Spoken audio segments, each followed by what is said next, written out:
Hello my friends, स्वागत है आपका अपने चैनल रॉयल एग्जाम में।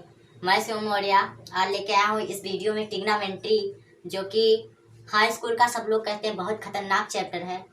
खतरनाक क्या है इसमें, अगर पढ़ा जाए सही से तो कुछ कठिन नहीं है। अभी देखना आप इस वीडियो में कैसे हम लोग ट्रिग्नोमेट्री पूरा खत्म कर देते हैं और बिना कुछ याद किए। ठीक है, हल्का सा थोड़ा आपको मेरी मदद करना है, मेरे साथ बने रहना पूरे वीडियो में।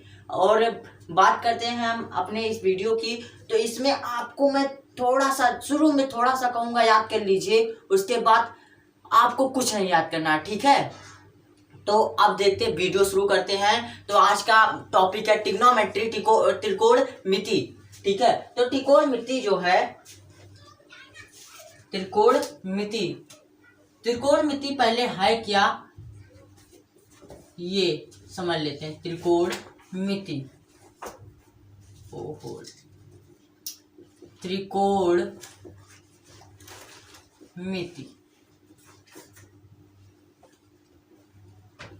आपको संधि विच्छेद कीजिए, इसका संधि विच्छेद कीजिए। क्या पता चलता रहा, संधि विच्छेद कीजिए इसका।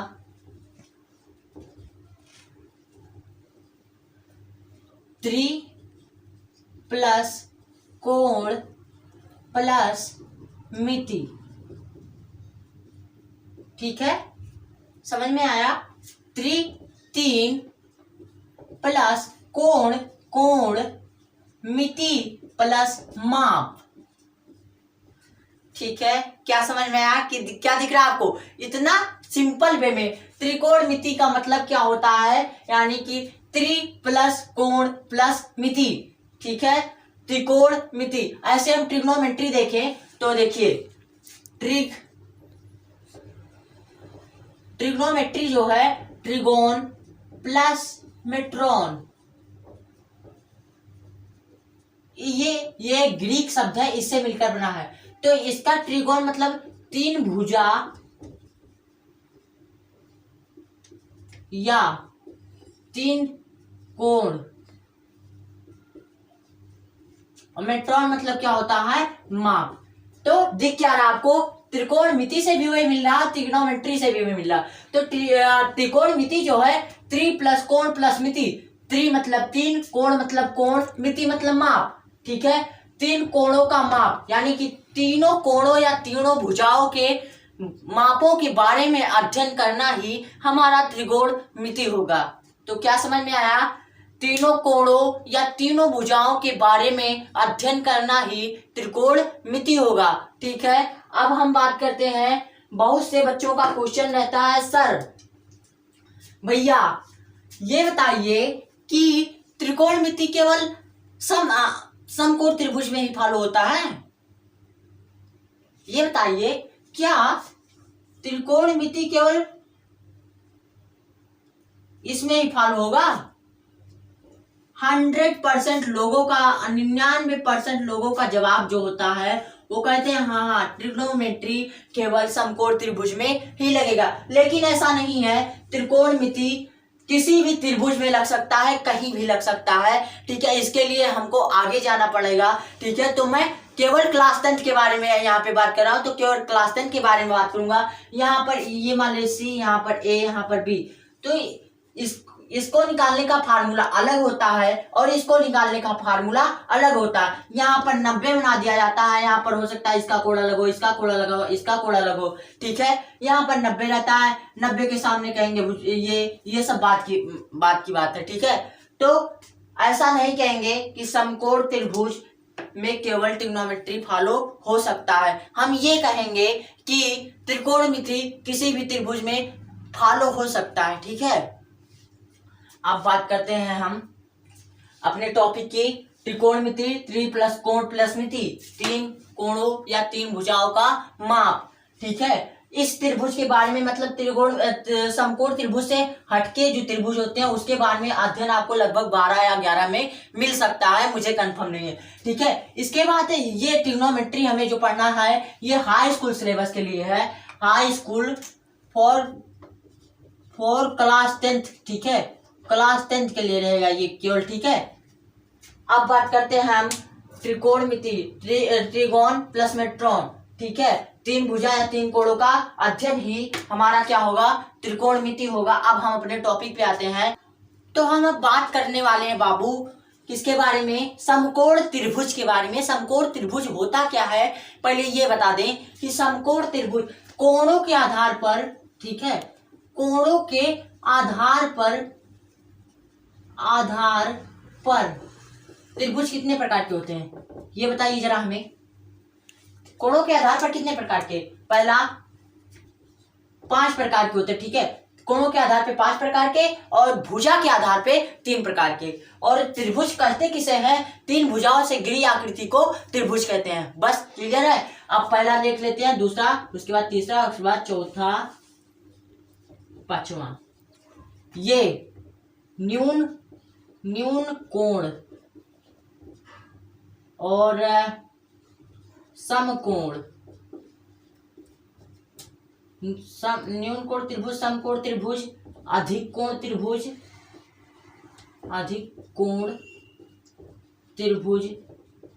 ऋजु कोण त्रिभुज, बृहत कोण त्रिभुज। ठीक है, तो अब न्यून कोण त्रिभुज कैसे हम पहचानेंगे, पहचानने वाली बात है ना। तो न्यून कोण त्रिभुज जो होगा हम पहचानेंगे, कहेंगे कि 0 से अधिक और 90 से, 0 से अधिक और 90 से कम के कोण को न्यून कोण त्रिभुज, और 90 अंश के कोण को जिस त्रिभुज में 0 से अधिक और 90 से कम के कोण हो उस त्रिभुज को हम न्यून कोण त्रिभुज करेंगे। और किसी एक कोई त्रिभुज हो और उस त्रिभुज में एक कोण 90 अंश का हो तो उसे समकोण त्रिभुज कहते हैं। ठीक है, उसके बाद अधिक कोण 90 से अधिक और 180 से कम। ठीक है, 90 से अधिक और 180 से कम, और इसको कहेंगे, ठीक है, रिज कोण को 180 अंश के कोण को।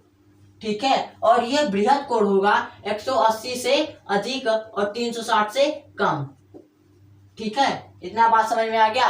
अब कोणों के आधार पर त्रिभुज समझ लिए। अब हमारा टॉपिक है कौन सा, हमारा टॉपिक है कि समकोण त्रिभुज क्या है। तो समकोण त्रिभुज हमने जान लिया कि कोई कोण एक जो होगा वो 90 अंश होगा। तो मान लीजिए 90 अंश हमारा कोण भी इक्वल टू 90 डिग्री। ठीक है, और यहां पर बहुत बच्चे ऐसे कर देते हैं और ऐसे कर देंगे तो कोण भी बराबर 90 डिग्री। ये 90 का सिंबल नहीं है बाबू, ये सिंबल है 90 का। ठीक है, ऐसे कर दीजिए। ठीक है, ये 90 का सिग्नल हो गया। अब बात करते हैं लंब, आधार और कर्ण की। तो बात करते हैं हम लंब, आधार और कर्ण की। हाइपोटेनियस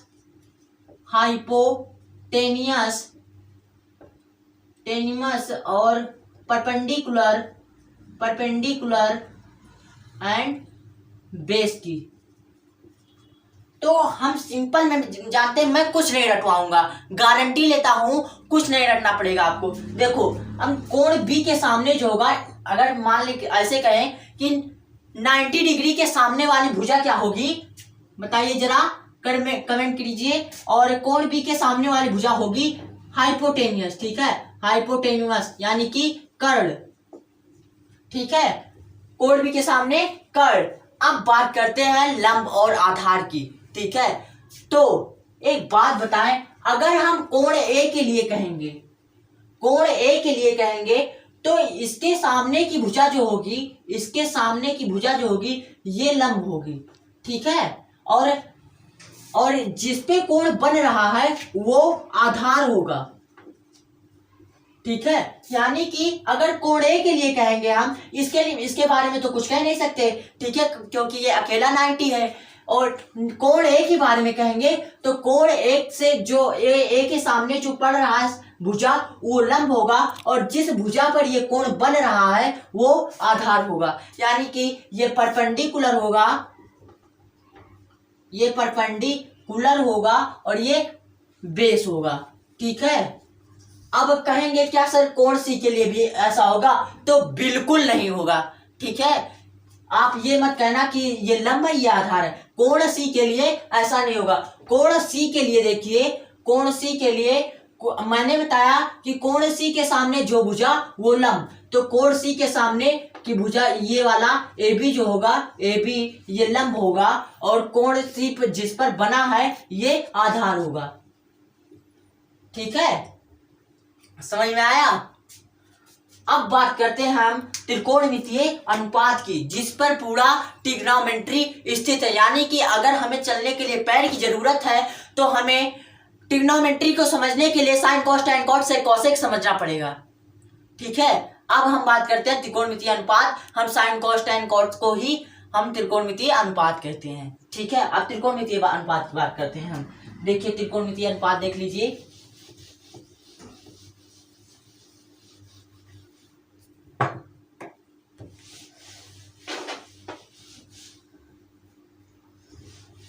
त्रिकोणमितीय अनुपात देखिए, पहले मैं बताऊंगा दो फार्मूला जिससे आपको कुछ ना याद करना पड़े। ठीक है,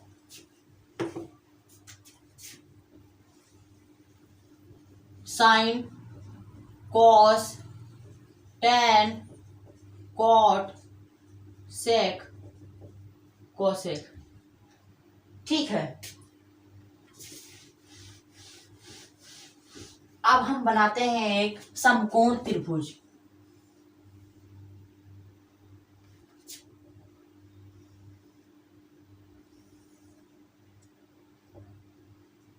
लो, समकोण त्रिभुज बन गया हमारा, और ये 90 डिग्री दिखा देते हैं, ये तब कर्ण हो जाएगा, और ये मान लीजिए थीटा।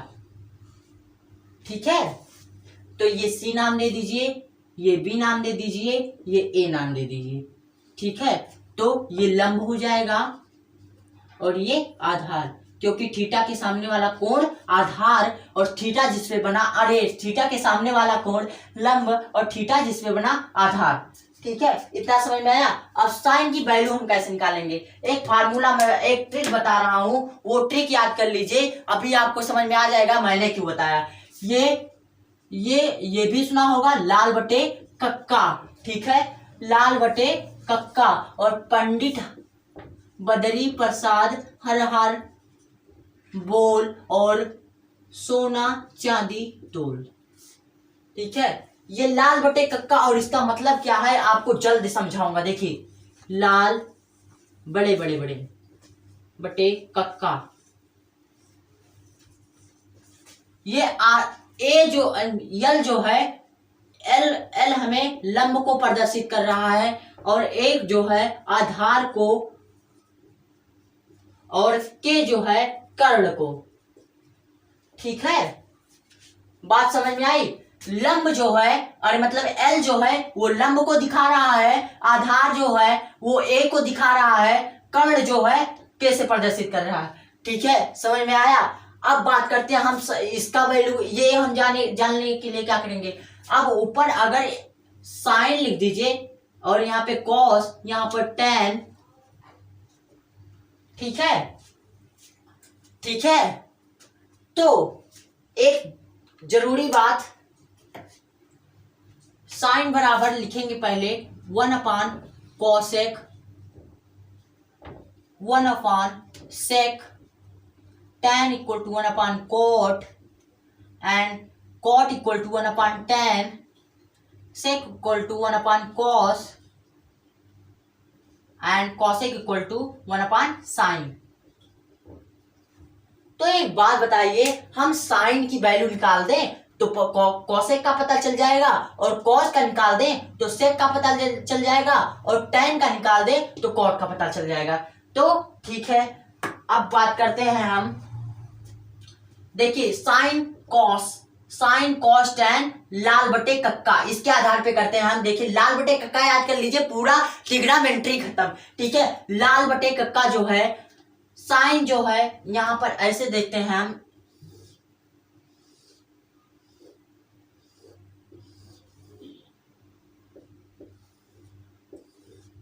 ठीक है, साइन जो है किसको रिप्रेजेंट कर रहा है, लंब बटे कर्ण को, यानी कि साइन थीटा बराबर जो होगा ये लंब बटे कर्ण होगा, तो लंब बटे कर्ण। ठीक है, कॉस जो है आधार बटे कर्ण, ए आधार होता है, के कर्ण होता है, तो आधार बटे कर्ण, आधार बटे कर्ण। और कॉट जो होता है लंब बटे आधार, सामने ही सब लिखा है, आपको केवल बताना है लंब बटे आधार, यानी कि ये फार्मूला याद कर लीजिए आराम से, पूरा ट्रिग्नोमेट्री खत्म, लंब बटे आधार। ठीक है, चलिए लंब बटे आधार लिख देता हूं मैं, लंब बटे आधार। अब जरा ये बताइए कि ये दिखा रहा है कि कॉसेक का अगर मैं निकालूं तो 1/sin, तो इसको ऐसे लिख दीजिए 1 लंब बटे कर्ण, क्योंकि साइन की हमें पता है लंब बटे कर्ण। और क्या एक को हम 1/1 नहीं लिख सकते, तो इसका इसमें गुणा और इसका इसमें गुणा जब कराओगे तो ये हो जाएगा कर्ण बटे लंब, यानी कि अगर साइन लंब बटे कर्ण है तो कॉसेक कर्ण बटे लंब होगा। ठीक है, तो अगर कॉस आधार बटे कर्ण है तो उससे क्या होगा, कर्ण बटे आधार, सिंपल सी बात। ठीक है, वैसे tan अगर लंब बटे आधार है तो आधार बटे लंब हो जाएगा कॉट, आधार बटे लंब हो जाएगा। इतना बात समझ में आया, मैंने कहीं पे रटाया नहीं ना। देखिए लाल बटे कक्का याद कीजिए, पूरा ये ट्रिग्नोमेट्री खत्म। ठीक है, साइन। अब बात करते हैं हम इसके पूरी, देखिए अभी अब मैं एक चीज आपको बताने जा रहा हूं जो आपने कभी ध्यान नहीं दिया होगा, चाहे कितनी बार ट्रिग्नोमेट्री पढ़ लिए हो। ठीक है, अब मैं बताने जा रहा हूं, क्या साइन का आप पूरा नाम जानते हैं? साइन का पूरा नाम बताइए। साइन अब बताएं हम लिखा कैसे जाता है आपको।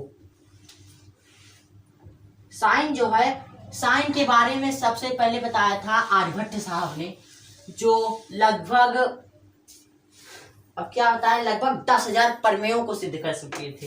देखिए ये साइन ऐसे लिखा जाता है, साइन ऐसे लिखा जाता है, साइन ऐसे लिखा जाता है।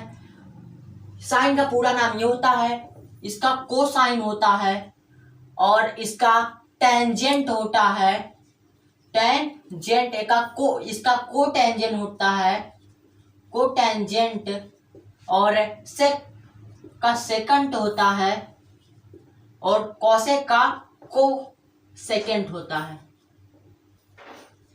अब एक बात बताइए, अब कहेंगे भैया ये बताइए साइन को का पूरा नाम जब SINE है तो इसका हिंदी ना कुछ होता होगा, जरूर है। ये लीजिए, इसका ज्या होता है, इसका ज्या होता है, इसका कोटिज्या होता है, इसका स्पर्श ज्या होता है, इसका कोटेंजेंट। देखिए 1/10 था, यानी कि कॉट का व्युत्क्रम होता है tan। ठीक है, तो मतलब tan का व्युत्क्रम होता है कॉट, तो इसका हम लिख सकते हैं व्युत्क्रम स्पर्श ज्या, स्पर्श ज्या। ठीक है, और सेकंड का कॉस का मतलब ये है सेकंड व्युत्क्रम, तो इसका हो जाएगा व्युत्क्रम कोटिज्या, और इसका होगा व्युत्क्रम ज्या, व्युत्क्रम ज्या। ठीक है, बात समझ में आया, यानी कि ये पूरा हिस्ट्री रख उठा साइन कॉस टाइन कॉट सेक का, ये आप नोट कर लीजिए। ठीक है, और अब हम बात करते हैं जो सबसे महत्वपूर्ण होने वाला है, और वो होता है ट्रिग्नोमेट्रिक कोणों वाला जो टेबल होता है वही। ठीक है, उसको जानने के बाद हम जानेंगे सर्वसमीकाएं, उसके बाद हम सवाल लगाएंगे। ठीक है, तो जब इतना फार्मूला आपके पास हो जाएगा तो क्या करेंगे, धड़ाधड़ सवाल आपका लग जाएगा। ये उतार लीजिए, उतार चुके हूं तो मैं इसे मिटा दूं। ठीक है, और बताएं हम साइन का सर्वप्रथम प्रयोग किसने किया था, तो इसके बारे में मैं आपको बता दूं। चलिए बता देता हूं।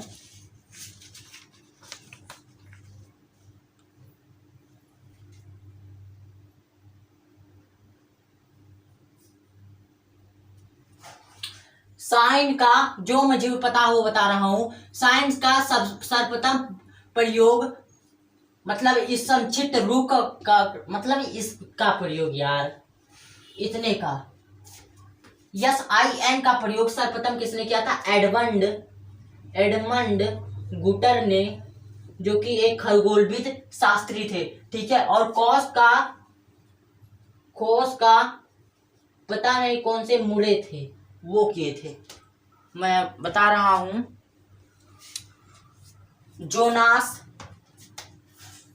जोनास मुरे थे। ठीक है, जोनास मुरे। और इसके बारे में हमें नहीं पता है, इस सब के बारे में किसने पहले किया। ठीक है, साइन का एडमंड गुटर, कॉस का जोनास मुरे। ठीक है, और कब किया था ये भी बता दें।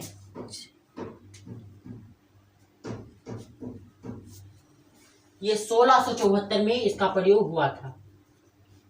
ठीक है, अब बात करते हैं हम अपने टेबल की।